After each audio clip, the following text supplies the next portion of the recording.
When people look at success from the outside, they often assume it's built only on the internal fire, the personal hunger, the discipline, the unshakable desire to win. And yes, that matters. It matters more than most things. But what many forget is that greatness doesn't grow in isolation. Greatness responds, it reacts. It listens to the world around it and rises to meet the expectations placed upon it.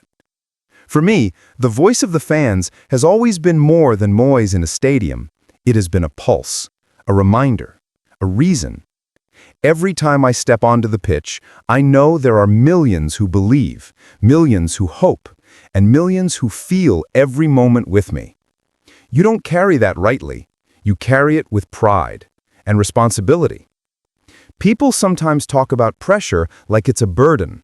But pressure, when you understand it deeply, is not a weight.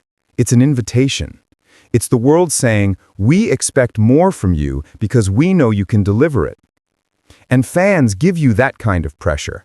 Their support isn't passive, it demands effort. It demands evolution. It demands that you don't stay where you are, no matter how high you stand. When a stadium chants your name, when a young boy or girl imitates your movements, when entire nations hold their breath as you strike the ball, you learn that this journey is not just your own. And that knowledge reshapes your mentality. It transforms a game into a duty, competition into purpose, effort into identity. Fans do not simply celebrate your victories, they live through them. And when they believe in you, even before you believe in yourself, it changes everything. I have always believed that the true value of success lies in how many people it lifts with you. Passion is contagious. Determination spreads like fire. When a fan watches you fight, they don't just admire it, they absorb it. They see that excellence is not luck, but earned discipline. They see the sweat, the sacrifice, the moments the world doesn't witness. And in those moments, you become more than an athlete.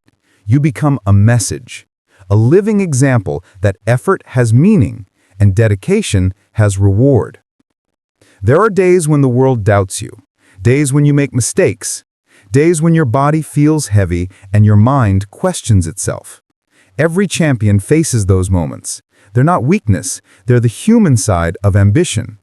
But the difference between giving up and rising again is often found in the voices that surround you. When you feel tired, the fans remind you why you started. When the world criticizes, they remind you who you really are. They don't just witness your journey, they participate in it. They breathe energy into you when you could easily fall silent.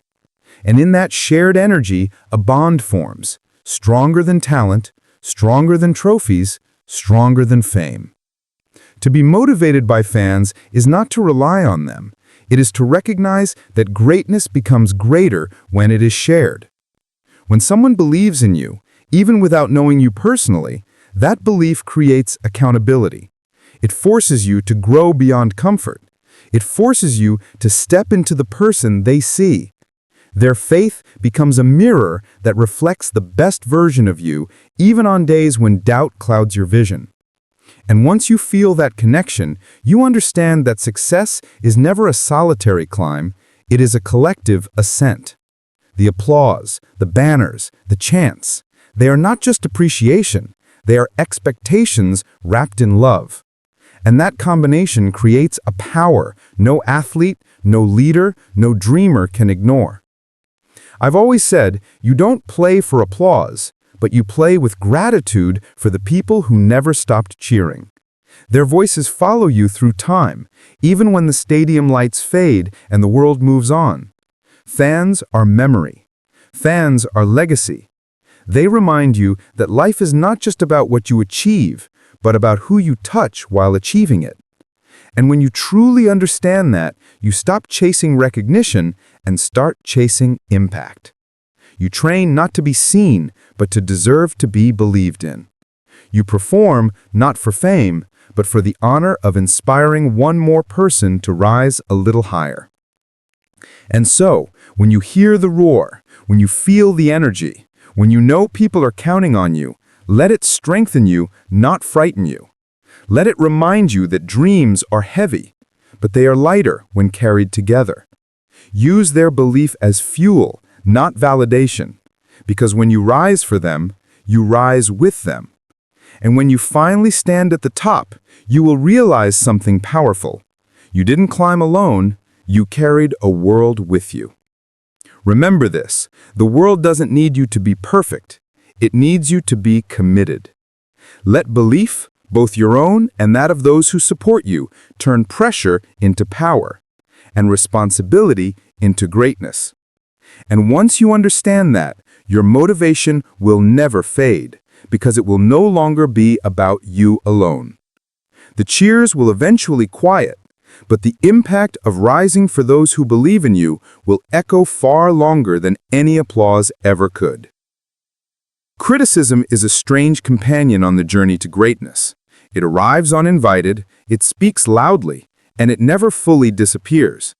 In the beginning, it can feel like an attack, a force trying to pull you down before you have even learned how to climb. But when you grow, when you mature, not just as an athlete or professional, but as a human being, you begin to understand something profound. Criticism is not the enemy. It is a mirror. And if you have the courage to look into that mirror without fear, you will find lessons that comfort never gives you. People often believe that success means universal applause. They imagine that once you reach a certain level, everyone suddenly agrees with your value. But success doesn't silence criticism. It magnifies it. When you stand higher, more eyes look up, more opinions form, more expectations rise, and suddenly every movement, every decision, every mistake becomes public property. Some cheer because they admire your rise. Others doubt because they never believed you deserved to climb in the first place. And a few criticize simply because greatness makes them uncomfortable. But here is the truth. Criticism, when approached with strength and humility, can become one of your greatest motivators. It challenges you to reflect, to refine, and to rebuild yourself constantly. The world will always have opinions. You cannot control their voices, but you can control the meaning you assign to them. When someone tells you you can't, you can choose to hear an insult or you can hear a challenge. And challenges, unlike insults, invite growth. The key is emotional discipline. Many people react to criticism with anger. They get defensive. They see it as disrespect, as a personal attack. But greatness does not grow in defense. It grows in awareness. It grows when you listen deeply enough to extract value, yet confidently enough to reject noise. You must ask yourself, is this critique rooted in truth or in insecurity? In observation or in envy? In wanting to improve me or wanting to weaken me? That ability to distinguish between destructive voices and constructive ones is a psychological strength, not a talent. It is trained, just like muscles, just like skill.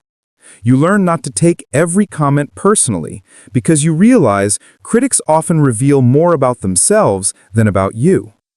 People who are threatened by your ambition will always try to belittle it. People afraid to chase their own dreams often attack those who chase boldly. So when someone doubts you, do not let it weaken your belief. Let it sharpen your purpose. Every achievement in my life, every goal, every trophy, every hard moment pushed through has had criticism beside it. Sometimes the world questioned me. Sometimes teammates doubted me. Sometimes even my own mind whispered limitations.